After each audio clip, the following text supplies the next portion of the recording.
আমরা কোনদিন যাবো না।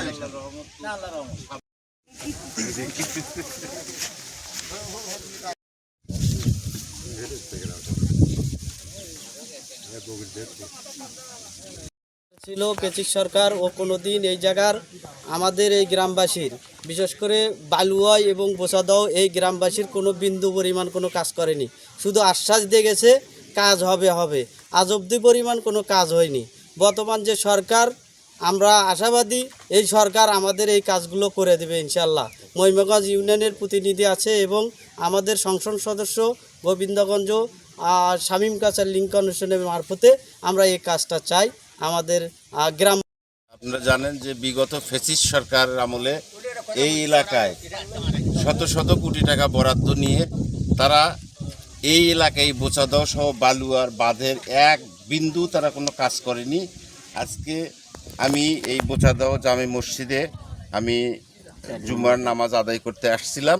এখানে আমাকে এই বোচাদাও গ্রামের মানুষ আজকে তাদের যে এই মূল্যবান জমি, বাড়ি ঘর এবং রাস্তাঘাট, তাদের গোরস্থান নদীগর্ভে বিলীন হয়ে যাচ্ছে, আমি তো আসলে দেখে এরা হতভম্ব হয়ে যাচ্ছি। তা আমরা এবং আমাদের সরকার এবং আমাদের মাননীয় সংসদ সদস্য মহোদয়ের নির্বাচনী প্রতিশ্রুতি রয়েছে।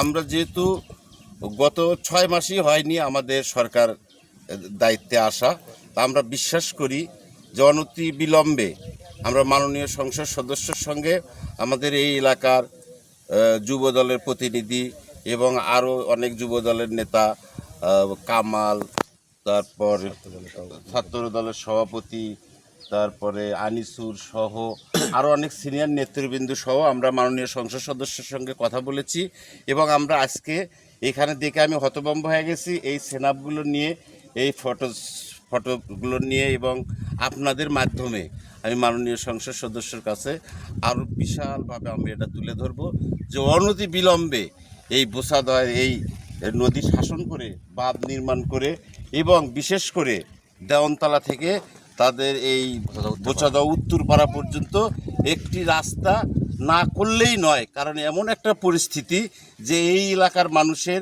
এই নদী ভাঙ্গনের রাস্তার এই বেহাল দশা দেখে এই এলাকার মানুষের মানে ছেলেমেয়ের বিয়ে শাদী পর্যন্ত নাকি হচ্ছে না।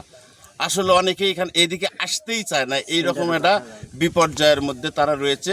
ইনশাল্লাহ আমরা খুব শীঘ্রই মাননীয় সংসদ সদস্যের মাধ্যমে আমাদের দলের চেয়ারম্যান এবং মাননীয় প্রধানমন্ত্রী জনাব তারেক রহমানের নেতৃত্বে এই এলাকার আমরা অনেক কাজকাম করার প্রতিশ্রুতি আমরা নির্বাচনের পূর্বেও দিয়েছি এবং এখনও তাদের সাথে আমরা রয়েছি।